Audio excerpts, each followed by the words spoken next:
কি ভাইজান এলাকার সব ঠিকঠাক আছে নি? ভালো জিনিস সব? আব্বা আব্বা তুমি আমার বাঁচানো একটু প্লিজ। ठीक है। কে রে আবার কি করছস? আমি তো আর কোনো বাসে থাকতাম না। যা তুই। তুমি যে কল্পনা আন্টি রাবাই যাও এরকম কই যে মারতে। আচ্ছা ক ক ক কি বাসাইতাম তোর ক ক ক।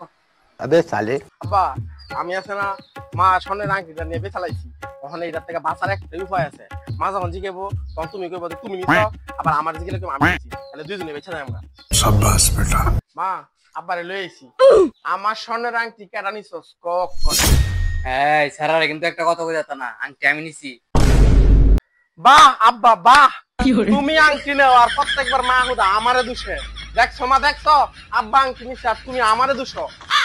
গোলামের পুত, তুই প্রত্যেকবার আংটি নেছ আর আমি আমার সারাটারে দোষী। खत्म। মা আর একটা কথা তোমার কইতে মনে রাখা, আব্বা কিন্তু রাত্রে কল্পনা আন্টি রে বাইজা